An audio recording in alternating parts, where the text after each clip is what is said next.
well today. So let's get this party started, if that's what you would so like to call it. So today we're going to dive into a two-part look at one of life's most important concepts, and that is evolution. And so just before we begin, just wanted to make note that your first weekly assignment, if you have submitted it, it is graded. So if you have any questions about that, the answer key does pop up once the thing is graded. So each question will tell you what the, sort of what I'm looking for. And then you can sort of look at that against your answer. And then I also wrote some comments below your thing. If you sort of, were on the right track or you were sort of struggling to get there. But please take a peek at it. Let me know if you have any questions or anything like that. Your second weekly assignment is also available for you on Blackboard. It is due this Friday at midnight, just like the previous one. And the next 4 will go the same exact way. And sort of just as a last note, if you did not do the first weekly assignment, remember you have up to 1 week to submit it. It does disappear this Friday at midnight, so exactly 1 week after the first one was due. And so if you haven't done it already, you definitely want to do that and turn it in so that you can at least get half credit for what you're doing. So, because missed assignments add up pretty. You should be able to view the comments if you have any. I don't give any comments on the multiple choice questions. But if you have comments, they're available for you. You should be able to click on your thing and sort of look at what I've done. And like I said, some people don't have any comments. If I think you did a good answer. Cool. If I thought you were in the right direction, but you weren't quite there, I told you where, sort of where. And if you said something incorrect and most of your answer was right, I just sort of pointed that out just to sort of clarify things on the answer. So, and just as a other note, a couple people did this. When you're answering your questions, they should be in your own answer, in your own words. Not in terms of cheating, but in terms of quotations, like your entire answer to one question shouldn't just be a quote. I don't care what someone on the internet says. I care what you say. So if you quote something in your answer and that's your answer, you're not going to get credit for it because that's not you answering the question. That is someone else on the internet answering the question for you. So just as a note, if you lost credit on that, that's why. All right. So with that out of the way, as usual, if I have the chat open, so if you have any questions, please let me know. Drop it in the chat, or you can interrupt me, one of the two. But let's get started talking about evolution today. So one of life's core concepts. And frankly, one of the cooler concepts I believe we're going to talk about, because one of the the things that has always astounded me as a biologist is just the sheer diversity of life on this planet. They estimate there's anywhere between 12 and 15 million species on this planet. There is well over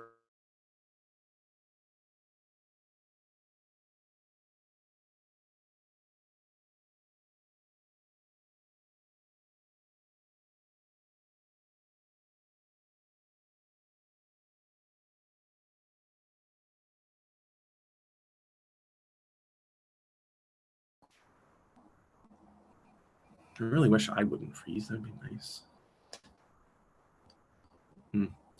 So evolution is, again, a really cool concept. It explains all the crazy things you see in nature. So,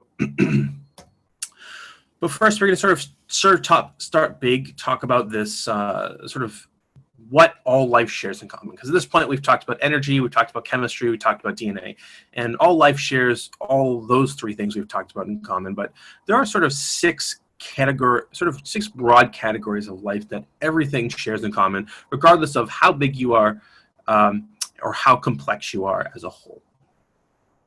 And so the first one of this is growth and development. Everything grows and develops. So you started off as a single fertilized egg, and you grew and you developed into the 38 trillion, I was going to say monster, but that's not right. The 38 trillion pile of cells that you are today. Alligators develop, bacteria grow and develop, everything grows and develops. And so this is sort of a key concept. Everything has to grow, everything has to develop. That's sort of the purpose of life. Once you are sort of brought into this world, you have to grow and develop, no matter how big, no matter how small. Everything physically has to respond to the environment. And as you'll sort of see with evolution, this is a really important thing. The environment is a really important factor that we sort of overlook for humans, but it's really strong push for in terms of how things behave, how things evolve, and how life sort of persists in nature as a whole. And again, humans do respond to the environment. You could think of it as something as basic as it's hot outside, like it's been the past couple of days, and so I turn my air conditioner on. Right? That's the basic thing. But there's all sorts of ways that humans can respond to our environment as a whole. Reproduction, that's pretty straightforward. There's a really famous quote by a biologist whose name I can't remember at this point, but he basically said that the purpose of all life is basically just to reproduce, and the purpose of things living on land is simply to provide a vesicle for DNA, for heredity to work on land. And it's sort of a kind of a crappy way to look at life, but really the whole purpose of life, even if you're just a bacteria, is to try to make more offspring. We sort of think about life for humans like it's for getting a job or trying to save the world or whatever. But really, the end goal for all life is reproduction, passing on your genes to the next generation. We all have to process energy, and we've already talked about this concept before. Everything has to respire. Everything needs to take energy in the form of chemistry and change it into ATP to power your cells. So everything needs to process energy. Remember, everything's all about that sort of kinetic energy, the motion, the energy of motion.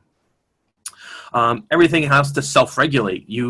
As we will learn, you have to keep yourself distinct from the environment. And that's an important factor of life. You can't just be in what we would call homeostasis with the environment, sort of exact conditions of the environment. You need to keep things sort of separate and distinct from the environment. And you could think about humans overall. We have a pretty consistent body temperature of 98.6 degrees, and that is distinct from the environment. And so the capacity to self-regulate is not just important for us; it's important for everything. I also think this is just a frightening-looking hare. He's just creepy with his giant ears and his giant eye, and he looks like he's going to probably murder us. But that's just my opinion. Everything has some sort of order to it. Biology is not random.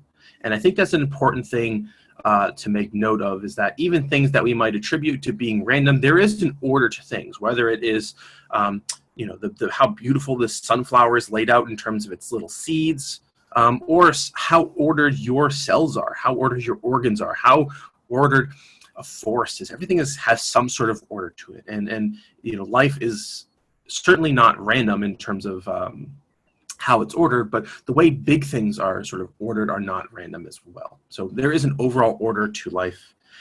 And then finally, the one we're going to spend the next 2 days talking about, and this is this concept of evolution and adaptation. Evolution being long-term changes, and adaptation being short-term changes. So evolution, thinking about this in a human context, evolution would be, humans losing their hair. That's sort of a long-term evolutionary thing. We are gradually losing our body hair, becoming smoother and smoother. And adaptation is, well, I live in Arizona, and thus I'm going to adapt to the stupidly hot conditions in Arizona. So evolution is the one we're going to spend talking about today. But just to reiterate, these are the seven the seven main categories that all living things do. And again, everything does this. And there is I will make note of one other thing is, this is like bacteria and fungi and humans and plants and everything. And even viruses also fall into this category. So something like COVID-19, it does do all of these things. It just does it in a very different way than we think of. And we're going to talk about viruses in, I believe, 2 classes. But just want to put this forward for sort of a really important thing that's going on right now on the global stage.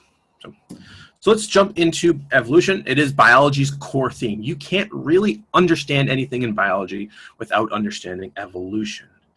And it doesn't really matter what topic of biology you're talking about, whether you're talking about ecology, which is the study of nature, whether you're talking about, say, biodiversity, which is sort of the diversity of organisms in a planet, whether you're talking about molecular biology, whether you're talking about cancer biology. It doesn't matter what topic in biology you're talking about. You need to understand evolution to understand these things. Because what we're looking at now is a snapshot in a very, very diverse and very, very long history of this planet. And the way things are now are not the way they were 4.5 billion years ago when this planet was started. And evolution is the reason why things are not the way they are. The very first life on this planet was very simple. But now we look at life on this planet, it is incredibly complex. We have animals that swim in the ocean that are 100 feet long. And we have organisms that are teeny tiny single cells. So we have this really wide range of things. And evolution really explains this huge range of diversity, both sort of in size as well as in different traits. And pretty much everything you can think of is explained by biology. But when we're thinking about evolution, it is simply change over time. So when we're thinking about how something evolves, it is how a species or how a population changes over time. And as I've mentioned before, there's about currently 9 million species on this planet. There's estimated to be 15 million plus. And evolution is what accounts for this vast reservoir of species diversity. And so evolution currently remains a theory, and this is very similar to something we would, just sort of put an analogy out there of how strongly supported evolution is. This is similar to something like germ theory. And germ theory is something that has existed for about 160 years now, and it's the concept that microbes cause disease. And so when we think of a theory in a scientific concept, it's not like, I theorize that cats are made out of evil, which they may or may not be. A theory in sort of a scientific way is something that's a very highly supported thing. So when you think about the theory of evolution or germ theory or any of the other really strong theories out there, it's something that has it's gone through a lot of scientific scrutiny. It's something that sort of holds up under the vast majority of conditions. So it's something that's very, very strong. So when you see a theory in a scientific context, it's something that is very well supported. So, saying that evolution is just a theory it's really sort of not inaccurate. I guess in a sort of a mainstream way, it's not really an accurate way to describe it. It is something that is extremely well supported, and it is a reason why it is one of biology's core themes. And as I mentioned, evolution acts upon life big and small. So nothing really escapes the grasp of evolution. Not the coronavirus, not us, not whales, not anything. Biology is really pushed heavily by evolution on an everyday basis, and it's not really something we might notice. So I just want to take just a quick moment and talk a little bit about evolutionary theory and what sort of ideas that have historically come together to shape it. Because I think it's as a biologist, I think it's really fascinating to see how theories are shaped over time. But I think it's important to note that evolutionary theory has a really long history throughout sort of human history. So the earliest thoughts on evolution were actually from the 13th century by an Iranian gentleman whose name I'm not going to try to pronounce because I'm terrible at pronouncing people's names in general, and I'm sure there's all sorts of things here that I would mispronounce. But this gentleman from Iran is one of the first people that developed the theory of evolution. The idea, he thought that organisms gain differences through adapting to their environments, which I think is an important thing to think about, right? This is, not, close to, 800 or so years ago at this point. That's sort of a big deal, right? That the idea that the environment will allow organisms to adapt to it. And I think that's an important thing to think about, because that's a really good way to think about things, as we'll see very shortly. And the idea he put forth, and this is sort of similar to this concept of survival of the fittest, and he suggests that organisms gain beneficial new features quicker, have more advantages over others, and are more variable. And again, I think that's an important thing to think about. So really important sort of thread of evolution 800 years ago. The next sort of major gap, the sort of major player in the theory of evolution came about 500 years later in the form of Carl Linnaeus. And he was a Swedish botanist, and he's a guy that sort of you probably have never heard of, but you've definitely heard of what he developed at some point. And Linnaeus has developed, again, 300 years ago now, this sort of what we call Linnaean taxonomy, grouping organisms based upon similar characteristics. And so there's a really sort of wide swath of overall different classifications you can throw at organisms. And so we can start with something very simple. The American black bear, its genus species name is Ursus americanus. So just to put this in perspective, our genus species name is Homo sapiens. And pretty much everything on this planet has a genus species name.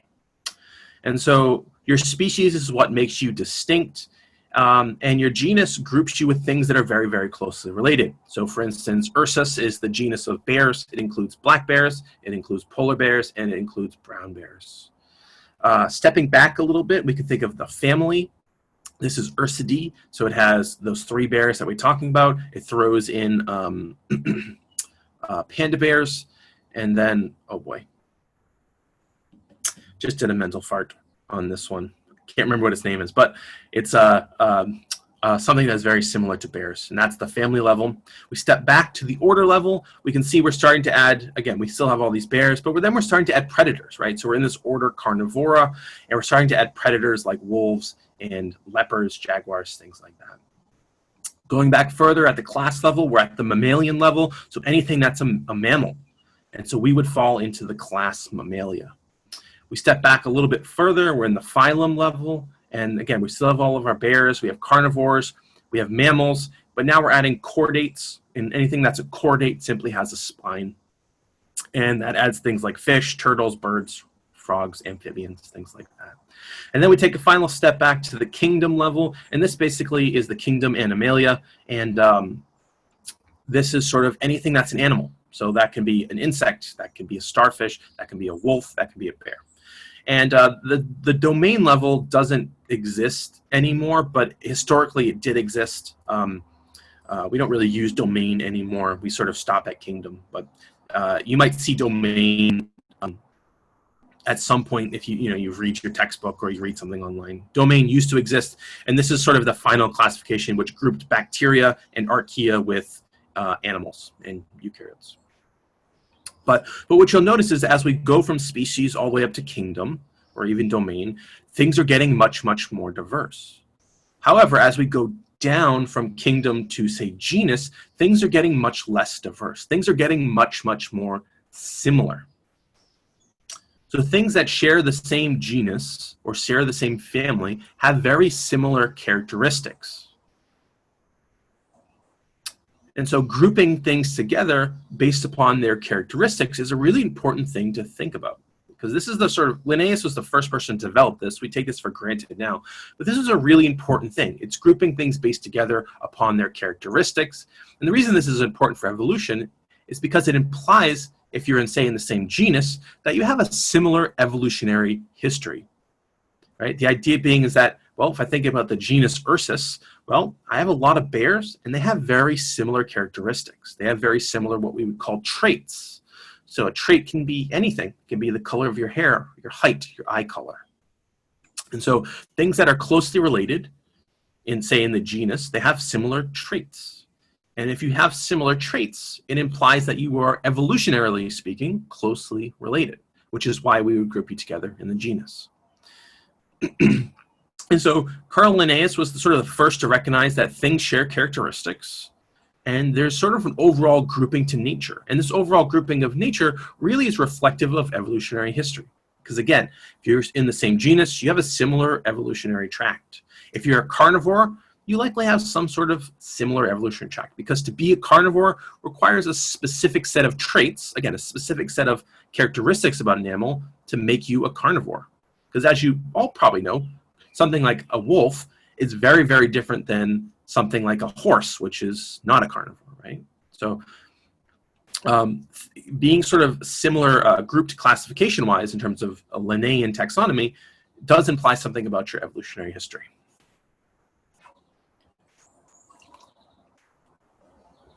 So moving on, we have some gentlemen in the 1700s that built upon Linnaeus's work. And one of the sort of interesting ones is James Bernay. He proposed this idea that humans descended from primates, and he was the first person to do this. Sort of modern scientists don't really think anything of this sort of idea because it is pretty widely accepted it is universally accepted in the scientific community that humans descended from primates. But he was one of the first people to put this out there, and that was really controversial at the time. You'll see that he did not live for very long. I believe he was, if I'm not mistaken with another person, I believe he was killed for his values. But he did suggest that humans did descend from primates. And again, thinking a little bit more that creatures can transform their characteristics in response to the environment. Again, that's an important thread. The environment causing organisms to respond. And that'll become important in terms of our timeline. It'll become important in about 50 years, you'll see why. And we have another interesting character, Erasmus Darwin. All of you have probably heard the name Darwin at some point in your life, whether that's good or bad, I don't know. But Darwin had a relative, Erasmus, that proposed this idea that animals all rose from a single life form. So there was what we would call a universal common ancestor that existed somewhere back in history, and everything descended from that. And so Erasmus was the first person to put forth this idea that there was one organism way back in time that we all descended from. And that was a pretty good idea 200 years ago at this point. Another sort of important guy was James Cuvier. He studied fossils, and he proposed this concept of extinction. And extinction is simply when something essentially disappears from the planet. And so this is a really important thing in terms of evolutionary history because not everything that has ever existed on this planet still exists. So that's why we have fossil evidence, right? You can think of sort of the most charismatic example of this being the dinosaurs, right? We know the dinosaurs existed. Oh, I froze. We know the dinosaurs existed on this planet at some point, but they are now gone from this planet. They are just extinct. And so Cuvier was the first person to put forth this idea of extinction. And that's an important sort of thread in evolution. Things need to go extinct. If they can't adapt to their environment anymore, they go extinct. And so in the 1800s, early 1800s, we have this really interesting gentleman called Jean-Baptiste Lamarck. And he was sort of the first person to put forth a really solid theory of evolution. And we're going to talk about him. And he's going to be our first case study. So we have a question in the chat, is will humans go extinct then? And that's a hard question to answer. And I say it's a hard question to answer because based upon what we know about how things go extinct and how new species come to be, most species only last about 10 million years on this planet. So in theory, humans should ourselves only last about 10 million years on this planet. We've only been around for, depending on who you ask, say, conservatively 500,000 years. So in theory, we have another 9.5 million years on this planet as a species. That being said, as we'll talk about multiple times throughout this course, is that humans have sort of, if you think about sort of like a normal evolutionary tract or a normal biological tract, if you're sort of chugging along, humans have kind of overshot that curve. Simply because of our technology. And technology is one of those amazing things that nothing else on this planet really has, but humans do, right? We can think of like basic technology, like a chimpanzee using a stick to get ants out of a hole, but no one has the technology we have, right? Nothing can make the complex tools we have. Nothing can make the complex mathematical calculations we do. So to answer your question is maybe.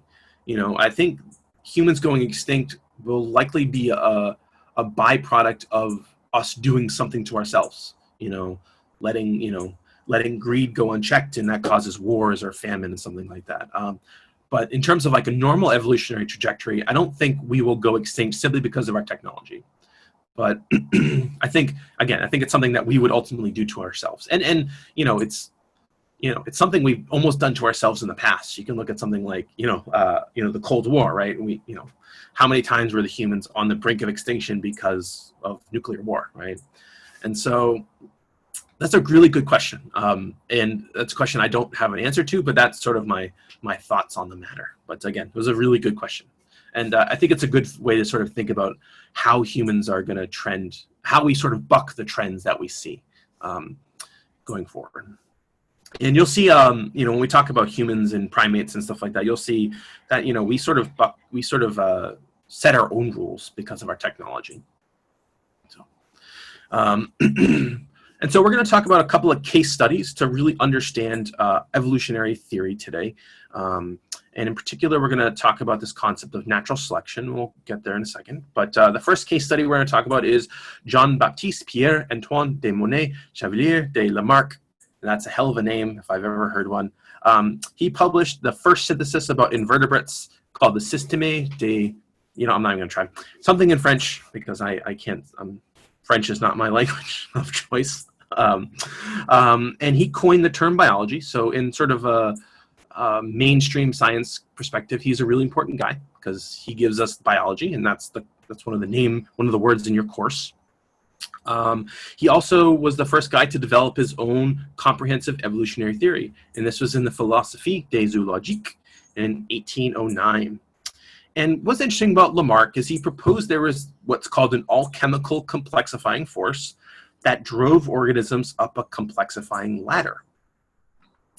And what that sort of means is that things are sort of, there's a force, he didn't really know what that was driving organisms become much, much more complex. So to go from a crab to something more complex like a chimpanzee, right? That's the idea. You're pushing yourself to become more and more complex. Or like a chimpanzee trying to become a human. That's sort of the way he was pushing things, right? To go from simple to less simple. And that was his all-chemical complexifying force. He paired this with the second idea, which he called the environmental force. And this is really important sort of to get your head around, is this idea of an environmental force.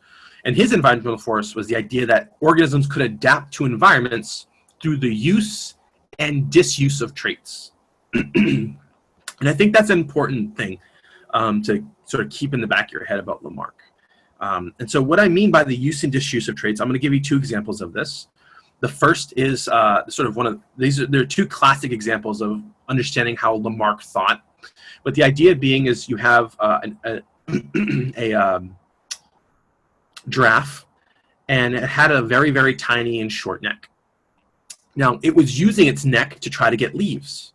And by using its neck over time, it allowed this species to grow its neck. So the use of traits would allow the species to grow its neck over time.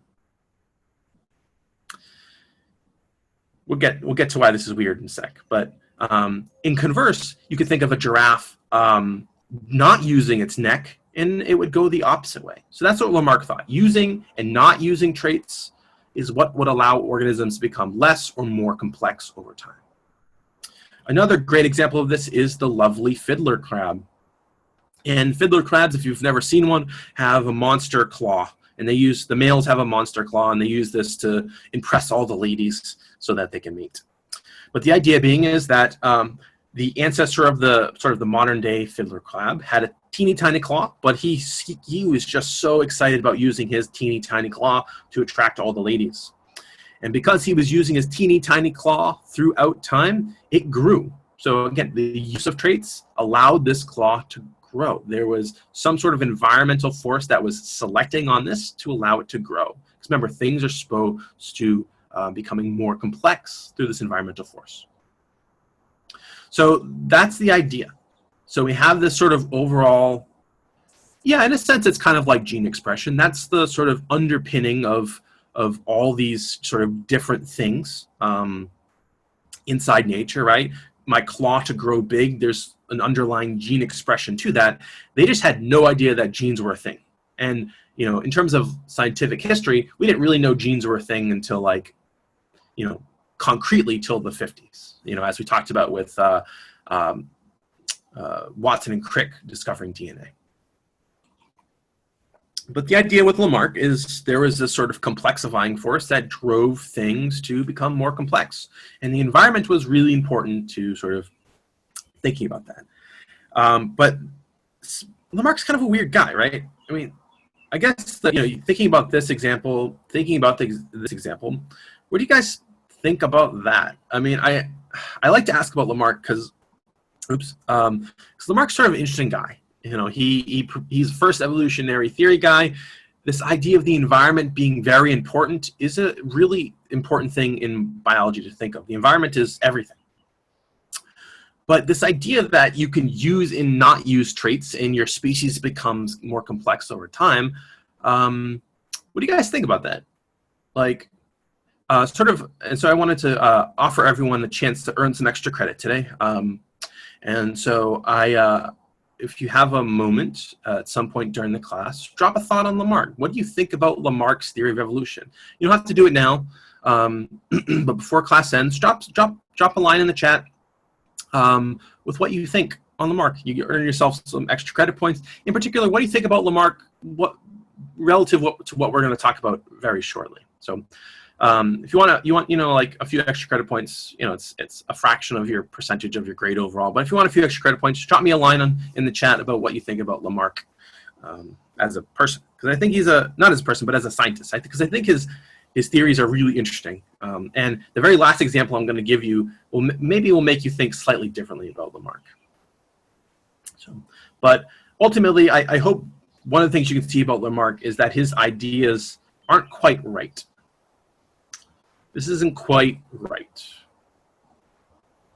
Using your claw over and over again to attract the ladies isn't going to make it bigger, right?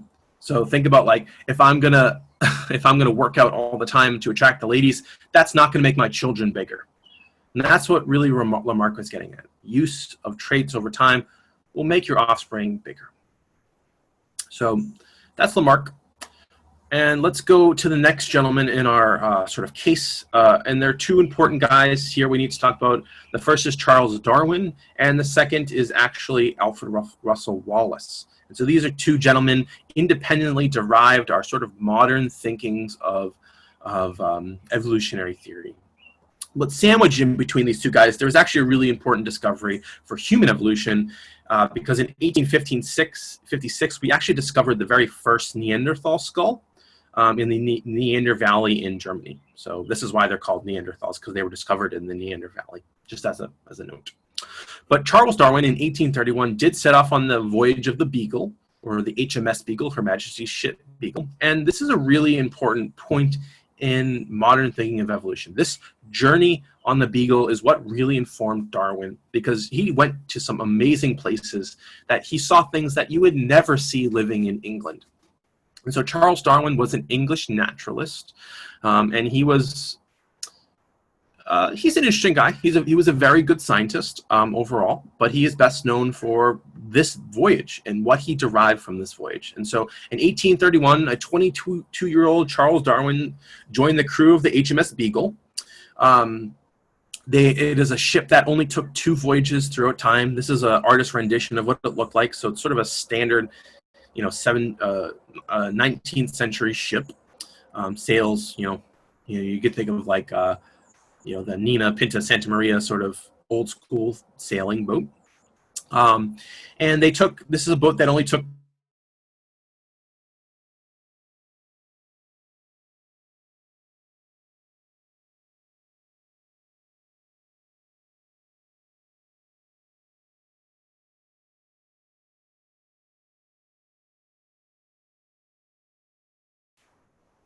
and they went down the coast of Spain, down the coast of Africa, and then they spent all this time hopping along South America, all the way down to Argentina.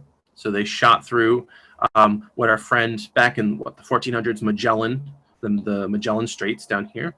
And they hopped along Chile and I forget what's here. So they hopped along South America until they got to the Galapagos, and then from the Galapagos they cut all the way across the Pacific Ocean to New Zealand, Australia, and into the Indian Ocean, down along Madagascar, and then back to South America, and then back to England.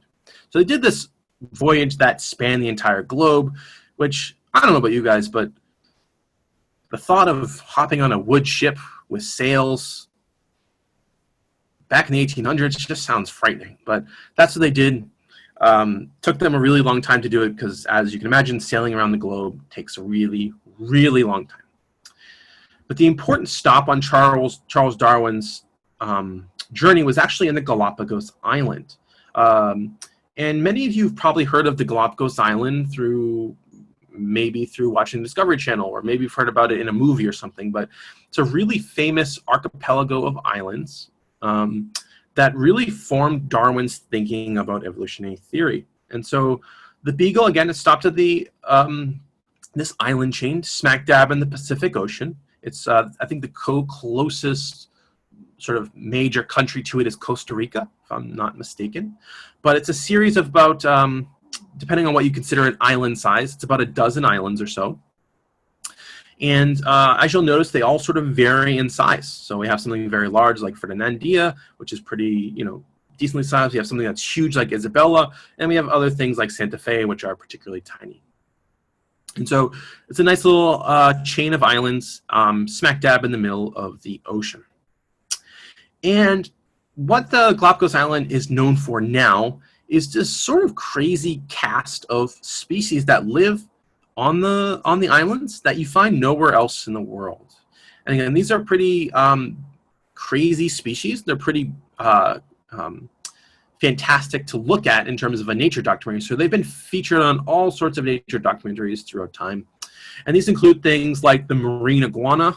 They include things like Darwin's finches, the blue-footed booby, special types of seals. And what I would argue the Galapagos is known best for is actually the Galapagos turtles. Tortoises. And these are these really long-lived tortoises that you only find, and they're huge. Their shells are 3 feet wide. And these tortoises you only find on the Galapagos.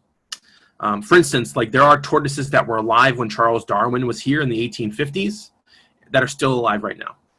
And so these tortoises still exist and are kicking around. And so the island of the Galapagos houses some fantastic, what we would call biodiversity. Biodiversity meaning the diversity of species in a given area. But it's kind of a disappointing thing. Here's all this cool biodiversity, but we're going to talk about the least exciting of all of them to understand Charles Darwin. And that's actually going to be the finch. And spread across these series of islands, we have a bunch of different species of finches. And we have finches here in Massachusetts. They're spread all across Europe and the United States and Asia. They're just really small birds. They like to eat seeds. Sometimes they eat fruits. Sometimes they eat flowers. Sometimes they eat insects. They do all sorts of different things. They're a pretty unremarkable group of organisms. But on the Galapagos, this island that's hundreds of miles from the nearest large piece of land, they've sort of gone through this amazing, this amazing evolutionary trajectory that's allowed them to go from this sort of very simple and sort of well-defined looking group of organisms all the way to this really large cast of very diverse looking and very diverse behaving organisms. And this really wide diversity of finches is what formed Darwin's theory of evolution. And so when Darwin was there, Darwin absorbed a couple important things to think about in terms of the context of evolutionary theory. First is that individuals within a given population, and so a population is just a term that we would use to say a population of humans, right? We're all the same genus species living in a given area. Right, so we can say the population of UMass, right? Just a group of individuals living in the same area. And I say individuals, I mean the same species. So Darwin was seeing that within a given species living in a defined area, there was traits, again, traits being anything, like hair color, height, weight, all those things fall under traits. And these traits varied. And one of the things I like to do when I talk about this sort of idea of traits varying in a population is the fact that, if we could look around the classroom, which we really can't, but if you look at yourselves relative to me, we have very varying amounts of traits, right? We all look different, and we're all the same genus species, but we have this vast diversity of traits that varies dramatically, even within the group, a small group such as us, right? And that's the same thing for us, the same thing for these finches as well. The second thing Darwin observed is that these traits are inheritable. And that's an important thing. You need to be able to inherit things for the next generation for evolution to really take off. The next one is there was more offspring that are produced that can survive. And this is sort of a not so human thing, right? We don't intend to produce offspring that can't survive, but nature produces more offspring that can survive. So if you've ever seen any nature documentary about, say, salmon spawn millions upon billions of salmon every year, and only a small fraction of those salmon survive to adulthood. And so that's a pretty common thing in nature. You make more than can actually physically survive in an area. Next up is this concept of competition. Competition for resources, thinking about space, thinking about mates, thinking about food. All those things there's competition for, meaning two individuals are going at one another to try to get those resources. And that's something that I think I don't need to explain anymore. Humans are very competitive by nature, and that's a sort of a evolutionary relic from when we had to actually physically compete for things. And then finally, there's this idea is that species generally suit their environment, meaning, you're not going to find a cactus in the middle of a rainforest, right? You're not going to find an oak tree in the Sahara Desert, right? Things that live in an environment suit their environment. And that's what Darwin observed as well. He was not finding finches that eat cactus on islands that didn't have cactus. That's what he was finding. And so with those things in mind, in late 1859, Darwin published a book, On the Origins of Species by Means of Natural Selection. And this came out just before our friend Alfred Russel Wallace. So I'm just going to go back a couple slides. I told you Alfred Russel Wallace here published a book that was almost identical to Darwin's. He did it slightly after Darwin, which is why Darwin gets the credit for it. But he published his book On the Origins of Species by Means of Natural Selection. And Darwin proposed three main points. And these 3 points are important to sort of get into your brain to understand the sort of the thinking going forward here. So there's this idea of descent with modification from common ancestors. Meaning that if we have a common ancestor with a species, we descended from that same species, but with modification. That's really all evolution is, change over time, right? But that change over time is through descent, right? Heredity, passing things on from one generation to the next. Next up is natural selection was the mechanism. And natural selection is a really important thing to understand. And what natural selection basically says is the environment selects. And what I mean by that is it selects for traits that are valuable in your given environment. And we're going to talk about many cases of natural selection in the rest of the class because it's a really important thing to understand evolutionary theory. But the idea being is it selects for traits. So the idea being is if I'm a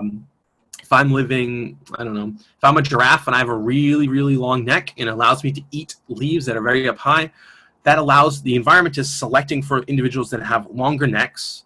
And by selecting for individuals that have longer necks, I am more likely as an individual with a long neck to get more energy.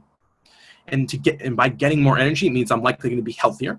And by being healthier, it means I'm likely going to be able to pass on my genes to the next generation. So that's the idea. So the environment is selecting individuals that are going to be more likely, that have better traits, that will allow them to pass on their traits to the next generation. And that's all evolution really is. Evolution is passing things on through time. And then the final thing Darwin proposed was this concept of evolution was a slow process. It's something that took millions upon millions of years to occur. And he's right about this in some sense of it, but we do know evolution can happen very, very rapidly, even among very large animals. The best sort of examples we have of really rapid evolution, we actually can see them happening right now. So COVID-19 has evolved multiple times at this point, and it's actually become, some strains of the virus have become more virulent, some have become less virulent, meaning they are better or less able to kill their host. And so it's something that happens in real life, and it can happen very fast. Darwin said it would take a long time, but we know that's not the case all the time. Evolution can be very slow, but it can also be really, really fast. And so in the case of Darwin's finches, let's lay out these three ideas. Let's talk about how these came to be. So the idea being is we had some sort of ancestral seed-eating finch that arrived on the Galapagos Island. So it flew here, it got brought here on a floating stick or a floating tree, but it was brought to the Galapagos Island in some way, shape, or form. And there had to be a few of them. There had to be a mating population that had landed here. Remember, the Galapagos are a set of islands. They're hundreds of miles away from the nearest large body of land, which is going to be South America. So they had to be brought to the island some way.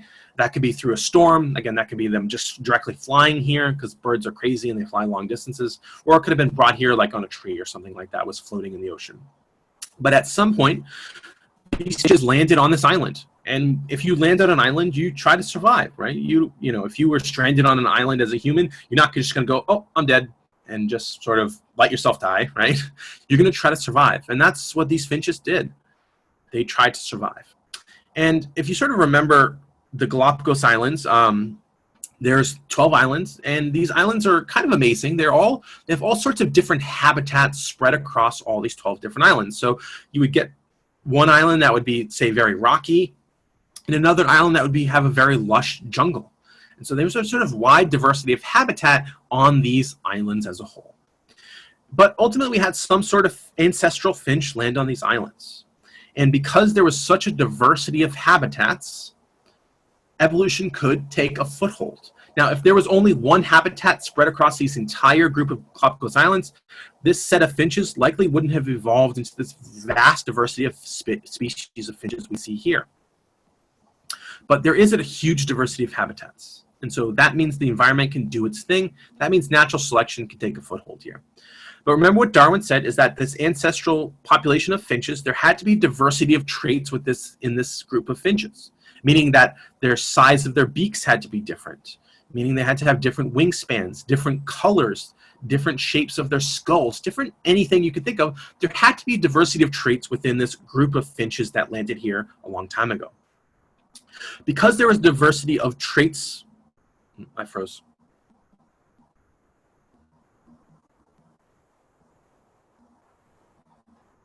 One sec, waiting for my video to come back. I froze. There we go. Sorry, I saw that I froze on my other screen, and so I just wanted to give it a sec. But again, there's a diversity of traits in this ancestral group of finches, and that diversity of traits is what evolution acts upon. So we have this population that landed here, and there's a diversity of traits, and there's a huge number of habitats present on the Galapagos Islands. So you pair this diversity of traits with this diversity of habitats, evolution can take a foothold. The idea being is, if you have this diversity of traits, say, we'll think about just beak size, because that's the most simple thing to think about. You have the diversity of traits of beak size. You have small beaks, large beaks, pointy beaks, dinky little short beaks, all sorts of different types of beaks, as you can see on here. And you can imagine that having a different size beak allows you to eat different types of food. So you can imagine a big beak like this allows you to crack big seeds. A small beak, sort of a small pointing beak like this would allow you to sort of get into holes. So maybe you're digging out insects from, say, a tree or something like that. Whereas maybe a beak like this will allow you to, say, crack open tiny seeds. Right?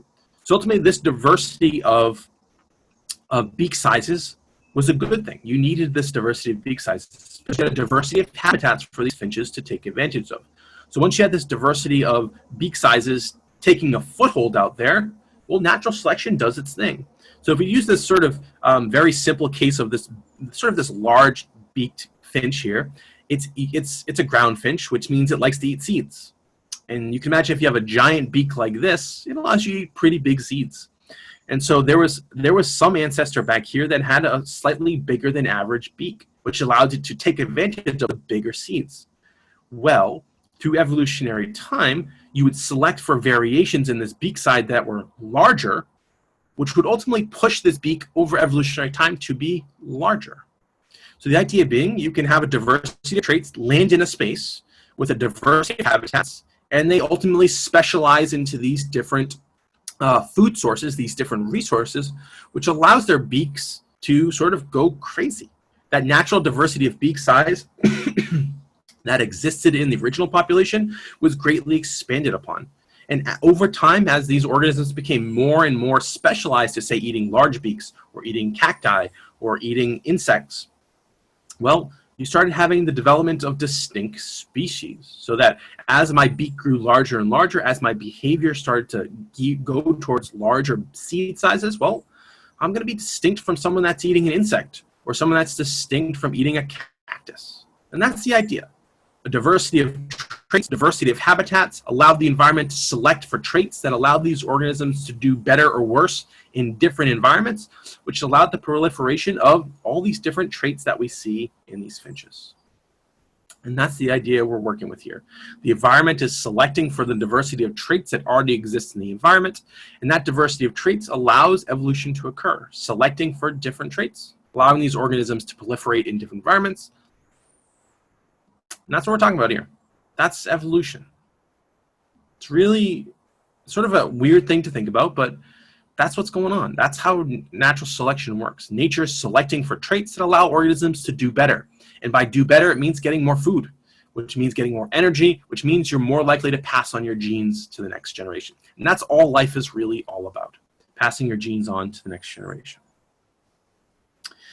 And again, natural selection, and you have a homework question that's based upon natural selection, but it essentially means the environment is selecting for traits present in the population, making those that have these beneficial traits to the environment produce more offspring, produce offspring that are more likely to survive. Because if your offspring are likely to survive, it means your traits are going to be passed on to the generation after that, and then the generation after that.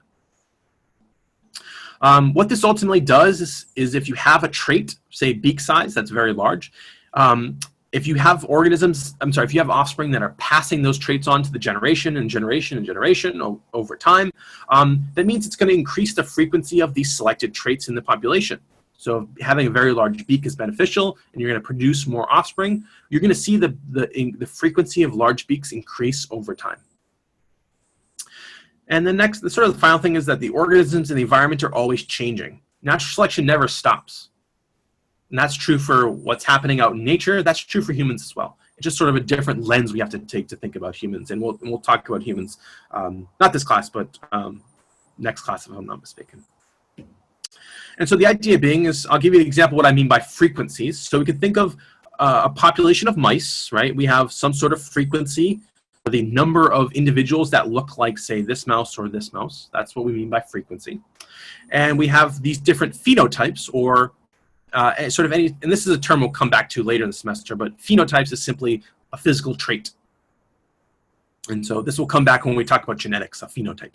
But we have all these different fur colors, and there's some original population that has a distribution of these different traits, a frequency, meaning that this medium brown color is much more common than, say, this dark color or this light color. Now, you can imagine a situation where if I dropped this population of mice on an island, well, that island's going to be different than where, let's say, if I pulled them off the streets of New York or something, right?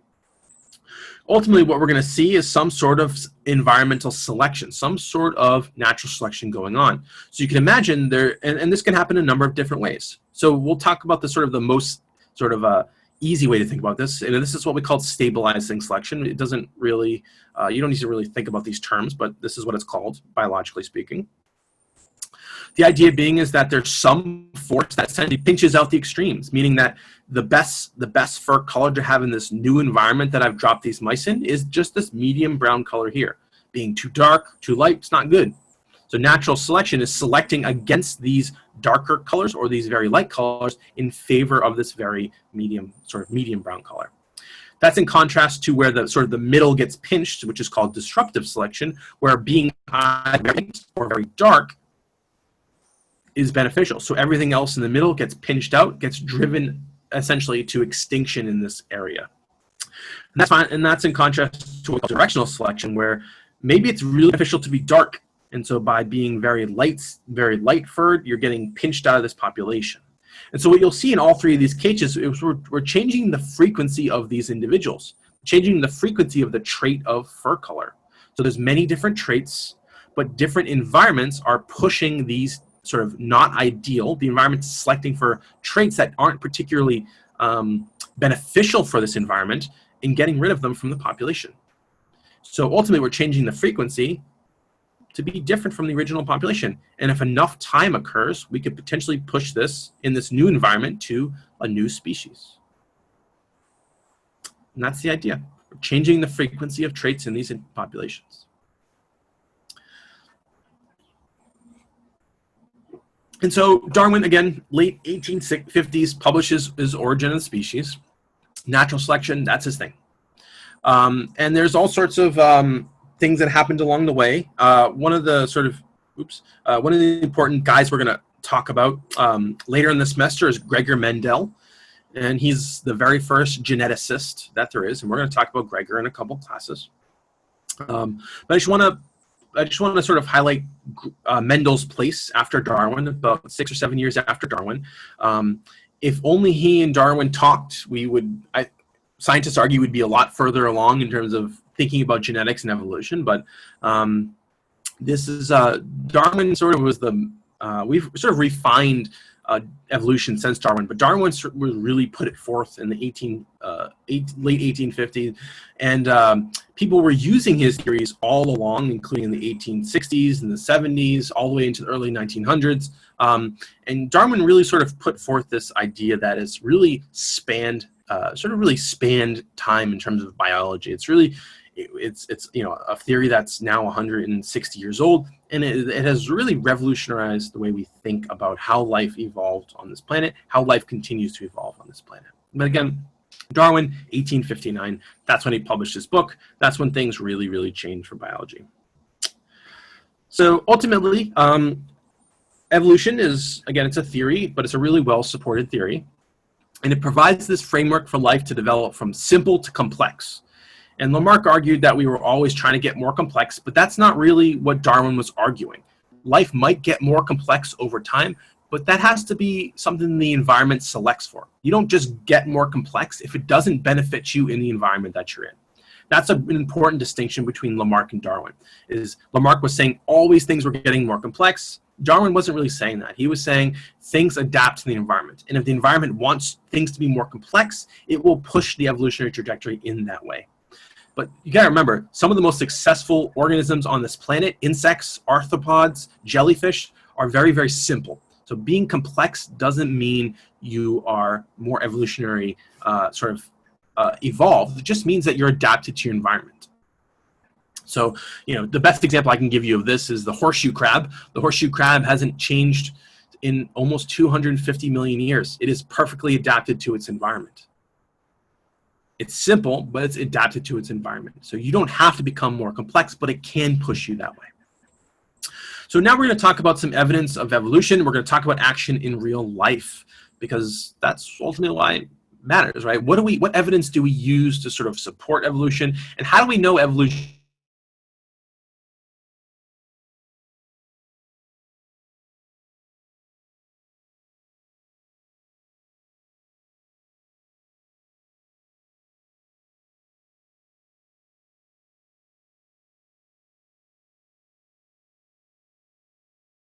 One of the best ways I can sort of illustrate this to you is actually the structure of bones in the arm of animals.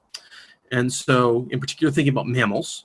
And so we think about humans, we have our humerus, ulna, radius, the metacarpals, and the phalanges. That's sort of the standard, arm layout of every human on the planet. I mean, there's people who have weird stuff going on in the arms, but that's pretty much what 99.9% of people have in their arms.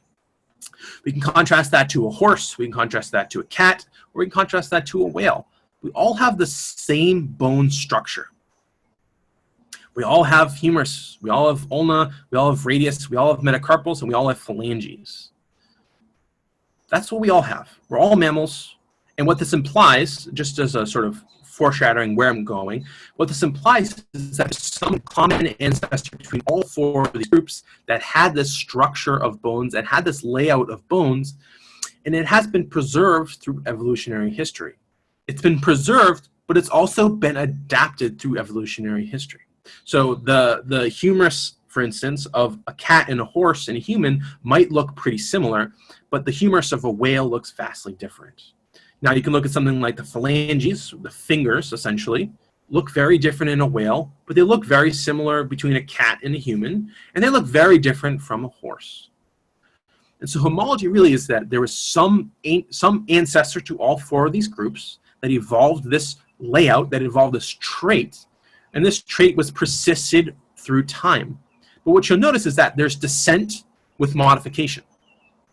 The horses modified their phalanges to suit what they do, running. We modified our phalanges for gripping. Cats modified theirs to do cat things, knocking stuff off tables, all those fun things cats do. No, I'm just kidding. For grabbing prey, things like that.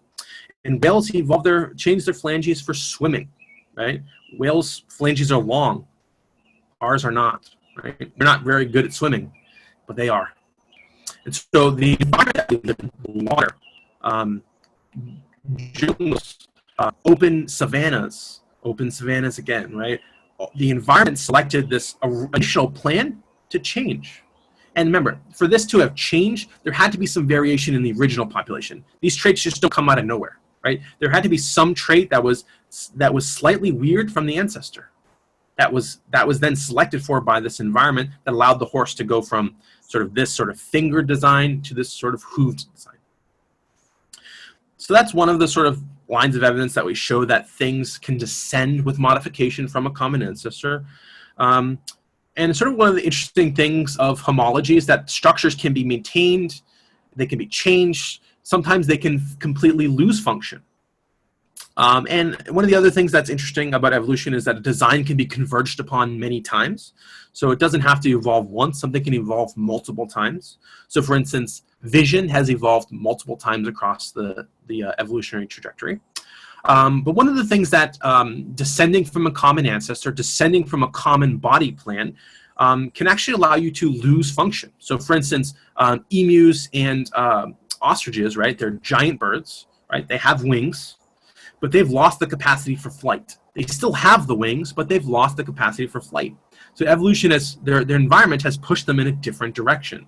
So instead of, say, still flying, they've lost the capacity for flight, but they're better adapted for the environment that they live in. Another example of this is actually the human tailbone. So we all have tailbones. Some people have shorter tailbones, some people have longer tailbones, but the idea being is that some ancestor in the past of us had a tail. And as we've sort of changed through evolution history, as we started to become bipedal, as we started to live in environments that no longer really required a tail, we started to lose our tail. And when I say losing our tail, is the idea being is that evolution was selecting for individuals that had smaller than normal tails. And over time, the population became dominated by people with shorter tails. And over time, that sort of pushed us to having essentially no tail. And our tailbone is really a legacy from when, at some point in evolutionary time, we had a longer tail. So you got to remember, a tail is really important for balance. And that's important if you're up in a tree, right? If you're some sort of primate that lives in a tree. We don't live in trees. We never have as a species. We've lived in open savannas. That's what humans really were. And so that's why we are sort of bipedal. That's why we don't have a tail. We don't really need those things. So the environment is selecting for us to not have tails. But we do have that remains of it. Another great example of this is actually a dolphin. And so it's kind of, you all know what dolphins are. They are mammals, so they're marine mammals. But because they're mammals, they had some sort of ancestor with animals like us, right? Mammals like us. Which means that they at one point in evolutionary history, they had legs, they had hips, right? That's what that means, right? If they shared a common ancestor with us, and our ancestors likely had hips, that means dolphins likely had hips. And in fact, you can actually look at the bone structure of a dolphin, and you'll see that dolphins actually still have a pelvis. I don't know if anyone knew that, but dolphins have a pelvis, and this pelvis actually doesn't function at all. So what we would call a vestigial body part. So dolphins have this evolutionary remnant from an ancestor that had legs. Kind of weird, right? Like thinking of our sort of, oh, I froze.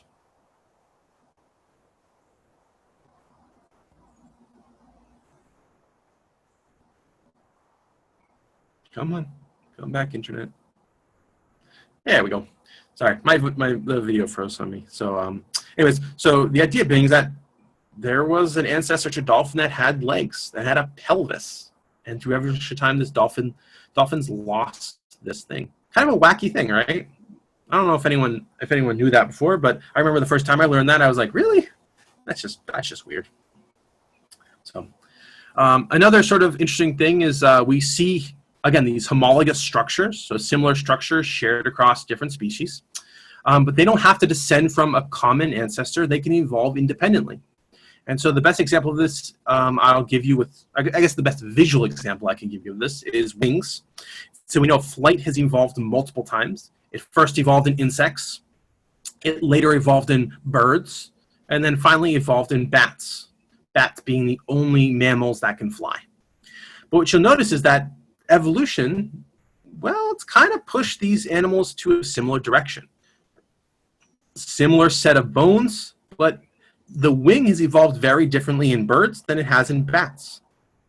Remember, bats evolved from bats are mammals, so they share an ancestor with us, meaning they have sort of, they can potentially have pretty sort of distinct phalanges, fingery-like things. But again, similar structures, but evolved independently.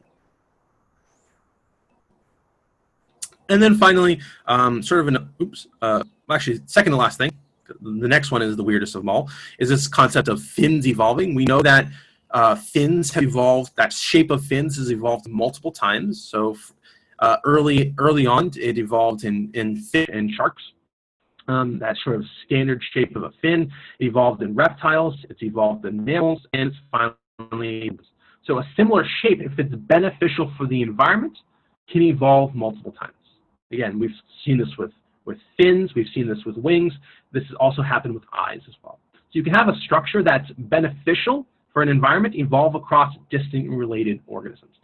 Sharks are not very closely related to penguins, and they're certainly not closely related to dolphins, but they all have similar structures because of the environment. And then finally, I think the weirdest one of all is this, what we call embryonic homology. And you can look at the embryos of fish and tortoises and salamanders and chickens and humans, and up until about, humans are about, 12 weeks old, we are almost indistinguishable from the vast majority of animals on this planet that make embryos. So you can look at the embryo of a human, you can look at the embryo of chickens and salamanders at up to a given point, and we actually all look identical. And what this implies is that there was some ancestor between all of us, between fish and humans and chickens and salamanders, that evolved embryos, this specific type of embryo and this specific type of development that was very successful from the environment, and it was just then kept. It was slightly modified. You can see there is slight variations here, right? But its overall similar way of development, the similar way of making an embryo, is actually remarkably conserved. And I think that's kind of a weird thing to think about for humans, that we, up until I think it's 12 weeks, we look more like a salamander than we do a human. Kind of a weird thing. But the idea, similar, there's an ancestor that had this structure. It was passed down in generations. It was modified slightly, but it was ultimately maintained. Weird, I know. Weird to think about, but this side, we see this. It's really consistent, and it's really weird, but very consistent. So again, but it's descent with modification, and this modification is very, very minor. So, and then sort of one of the important distinctions to make note of is sort of this concept of evolution. One of the biggest misconceptions people have about evolution is who it acts upon. And evolution acts upon not the individual. I physically cannot evolve. You physically cannot evolve.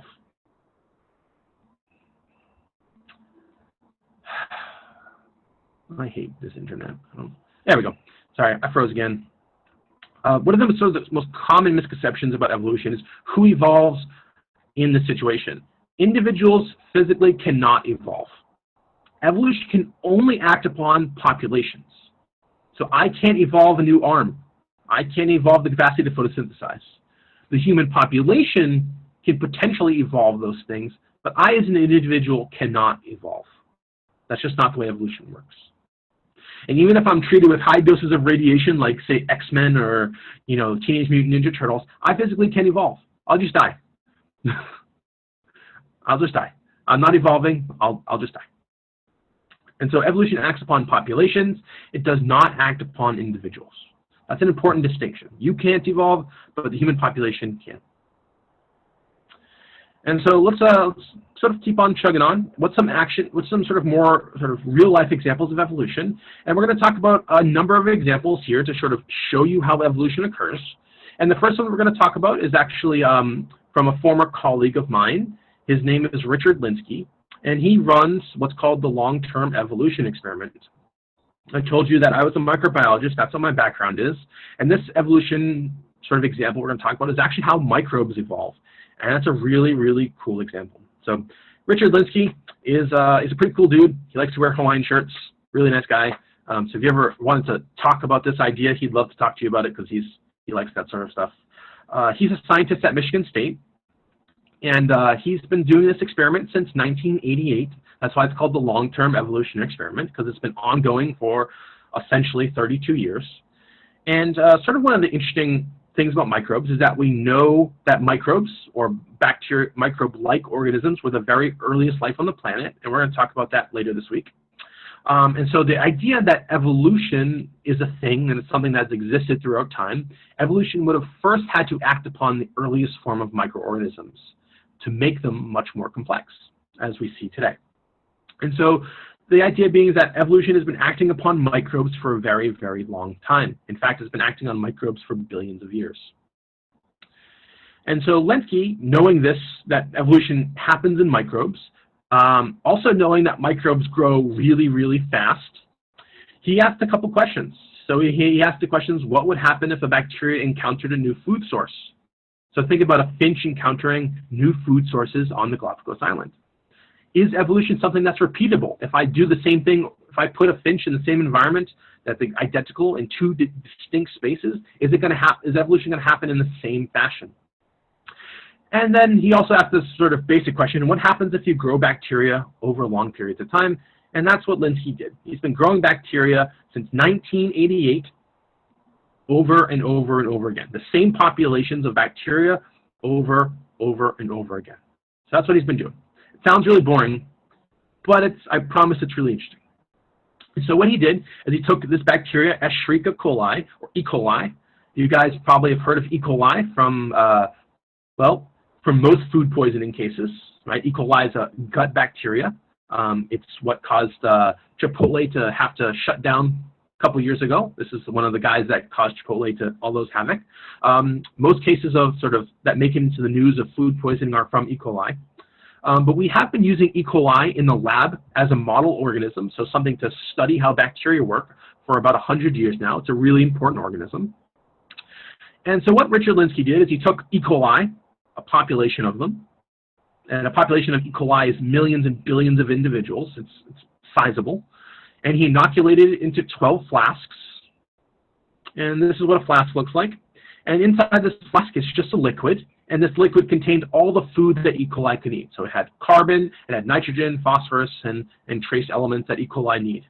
And what he did is he put E. coli with the only food source being glucose, which E. coli can eat, and citrate, which is similar to, say, citric acid that you all have probably ingested in, say, orange juice or any other citrus. And so that flask contained glucose and citrate. And that was the only food sources in these flasks. E. coli can eat glucose. It cannot eat citrate. So that's an important thing to remember. It can eat glucose, cannot eat citrate. So, and again, so the idea being, he started this in 1988. Every day, someone from his lab group comes and takes a little bit of the bacteria from every flask and puts it into fresh media every day. And the beautiful thing about bacteria is that in a 24-hour period, growing in these flasks, there could be 500 generations of E. coli. And what do I mean by generations? Well, generation is just making a new set of offspring. So when my parents made me, they made a new generation. And if I eventually have kids, that'll be a new generation, right? That's what I'm talking about, propagating a lineage through time. E. coli can make 500 generations in one day. It takes us, I don't know, say 15 plus years to make a new generation, right? But E. coli can make 500 in 24 hours. So its generation time is fast, really, really fast, right? Especially relative to humans, right? It takes us a long time to make offspring. So, and so he's been propagating these E. coli 500 generations since 1988 for 32 years. Just for reference, I was born in 1988, and so this experiment has been going on as long as I've been alive. Just as a note. So what did Lenski find? Propagating this E. coli through time. How did these E. coli evolve in a new environment? A lot of stuff has happened, and this is a timeline. There's been close to, I think it's 77,000 generations right now, if I'm remembering correctly, here in 2020. And so there's been a lot of milestones along the way. So let's talk about a few of these cool things. So the first thing he found is that the E. coli got fat. So when he domesticated the E. coli, he found that through time, so the number of generations versus the cell volume, which is in a femtoliter. If you've never heard of a femtoliter before, it is a very, very tiny volume. It is 10 to the minus 15 liters, so astronomically small. But what you'll notice is that the volume of the E. coli cells has gotten larger over time, and it's continued to sort of get slightly fatter. So being in these flasks, we're seeing the distribution of traits of these E. coli change over time. It started smaller, it's essentially doubled in size in some populations. So the E. coli got fat. Its traits are changing. The environment is selecting for individuals that are slightly thicker, have a slightly bigger volume. Next up is, and probably the coolest thing about this, is that one population of is E. coli, and you can actually physically see it here. One of the things you'll never learn this because you're never going to take a microbiology lab, but one of the things that microbes do when they grow in liquid is when they're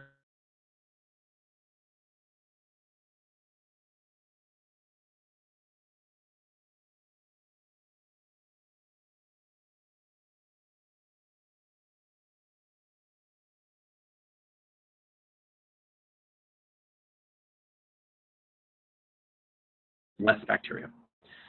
And so you can see this really interesting population right here. And this population actually evolved the capacity to eat citrate. So remember, the ancestral population could not eat citrate, but this organism evolved the capacity to eat citrate. Isn't that crazy?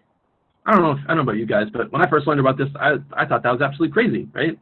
An organism evolves a new function. It could do something its ancestor couldn't. And the way this works is that, and we'll talk about this a little bit later in the semester and how things sort of get new traits. But what ended up happening is it had a gene. That gene got accidentally duplicated inside this thing's genome. And it essentially, once it got duplicated, it was no longer necessary. And because the gene was no longer necessary, it could mutate or change over time. And eventually, it had enough mutations in it to cause a new trait to arise. And we're going to talk about this more next class, but just want to sort of foreshadow this, that you can change your genome slightly and get new traits. Because that's really all evolution is. Evolution is not acting upon the traits, it's acting upon the genome. And evolution occurs on the genome. You might see it physically, right? We saw it physically with the finches, but it's physically acting upon the genome. It's selecting for genes inside your genome that are better. And so the idea being is there was some sort of genomic error that caused this organism to become better at growing in this media, this food source here, that allowed it to go crazy relative to others. So it's actually pretty kind of interesting. And as I'll mention, that only happened in one of the 12 flasks. It wasn't a mistake. He didn't contaminate it. It's been verified many times. So this is a real case of evolution occurring within our lifetime. And there's been all sorts of changes to the genome of these E. coli, and they have all sorts of difference in the way they look and stuff like that. And there is evidence that E. coli are actually starting to what we call decay or lose function. So because they're in this sort of static environment, all these genes that don't benefit it are starting to lose their function, which is actually pretty cool. But the important thing that Lenski sort of put forth here was that evolution was variable only one of those flasks evolved the capacity to use citrate. It's not, evolution can take multiple different paths, so it does have this sort of random nature to it. And as we'll learn later in the semester, nature is really complex. And so it's not 100% consistent all the time. And Lenski's experiment really puts this forward, even in sort of an artificial environment like a lab. And the important sort of thing that Lenski put forth is that new traits can arise from old ones. Your genome can change to allow you to get new traits. And those traits will propagate through time if the environment can select for them. That can provide you an advantage which can allow you to make more offspring. So that's some natural selection working in real time on these E. coli. So switching gears a bit, our next sort of look at evolution is actually going to be right back to the Galapagos Islands, except for this time it's going to be in the 1970s. And so as we mentioned, Darwin visited the Galapagos Islands, and that's how he formed his theory of natural selection, by looking at the finches. And the Galapagos they're a nature preserve, but people still study the organisms that live on the Galapagos, because as I mentioned, the Galapagos is this really unique group of islands that we just don't see anything that looks like these organisms anywhere else.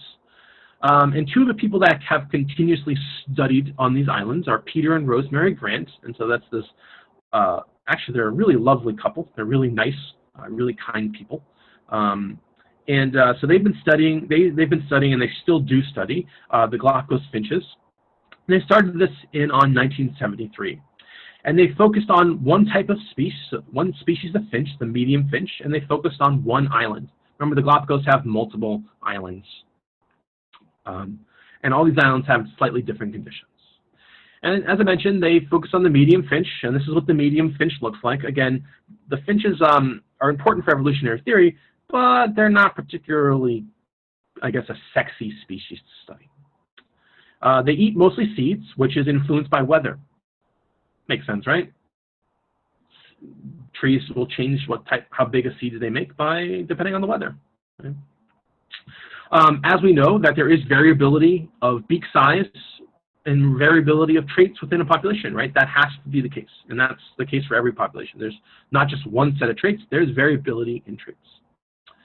And so keeping these things in mind, eating seeds are influenced by weather, and there's variable sizes of beaks within the population. Let's talk about what the Grants learned. And so in 1977, a 551-day-long drought began. So like a year-and-a-half-long drought began. Well, actually longer than that. It's like a year and 3/4 long drought. They basically had no rain for 550 days, which is absolutely crazy. Like, just picture that. Like, Massachusetts had a drought a couple years ago that lasted for like 60 days, and that was awful. But picture 500 days. And this 551-day drought resulted in the medium finch actually losing its primary food source, or it becoming very, very scarce. And in this case, it liked to eat small seeds. So this drought was driving this resource that it depended on, these small seeds, to essentially non-existence. And I think, thinking about what we know about these finches, I hope what the heck happened to these finches should be pretty clear without me going into it, but we're going to talk about what the effects were on these finches now. And so if we look at the distribution of beaks, so we have the beak depth, which is just sort of a measurement of how thick the beak is. We can look at the beak depth here as sort of the number of individuals on the Y, and the beak depth here in millimeters, so 5 millimeters all the way up to 4 millimeters. And we're looking at the distributions again, because remember, evolution acts on populations, and the environment selects for the distribution of traits. So which traits are beneficial for these organisms to persist and pass on their traits to the next generation. So we can look at the distribution of beaks before the drought here in blue, right? The average beak depth was like 9.5 millimeters. And you see there was a pretty sizable population. Well, after the drought, we see a very different distribution of beaks. We see a shift in the size of the beak from 9.5 to about 10 1.25 millimeters. So the beaks are getting larger.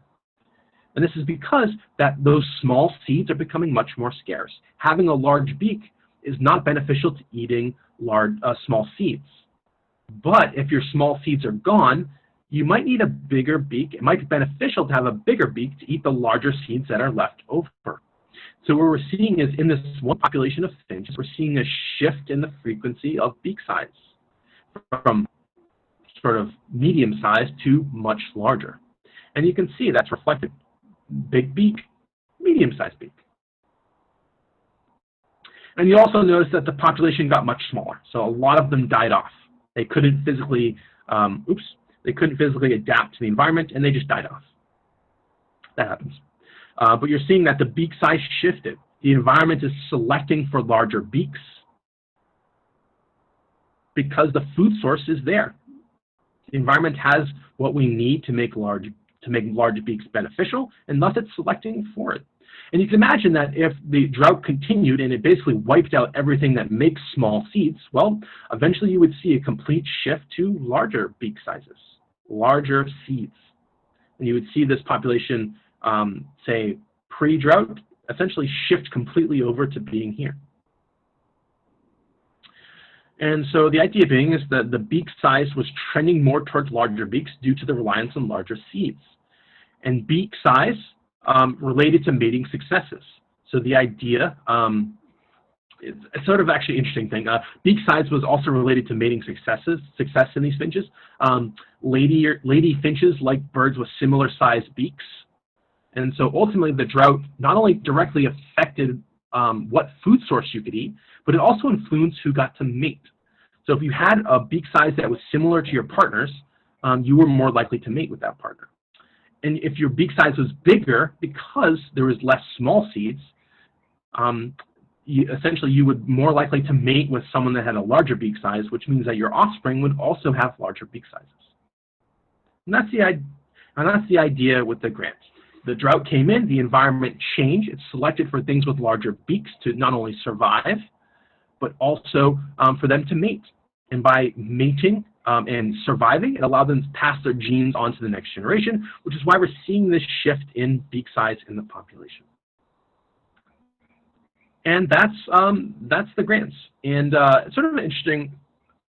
I sort of want to make one note because we're out of time in a second, but I keep saying it's selecting. There's not like it's not like some higher power is saying you do this. It's just the environment, the conditions are selecting. There's nothing like saying like you have to survive. It's not that, right? It's not some cosmic force. It's just the environment putting pressure, like changing its environment to make things more or less likely to survive. That's the type of selection we're talking about.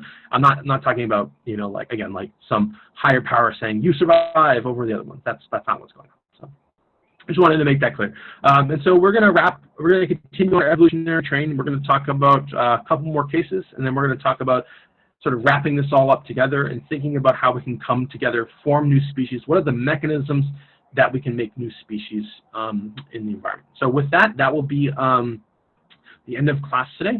Please remember, if you have not, I see a number of you have, please make sure you drop me a line about what you think about Lamarck.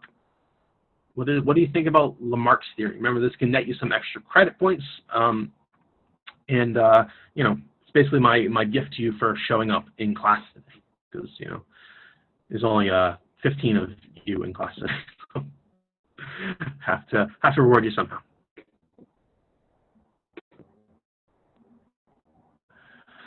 But yeah, so with that, I will hope you guys all have a great day. I'll hang around for a bit if you have any questions, or if you still haven't dropped me a line in the chat about Lamarck, or if you want to send me an email, you can do that as well. I prefer if you dropped it in the chat, simply because it's easier for me to just export it and keep it all in one file. So.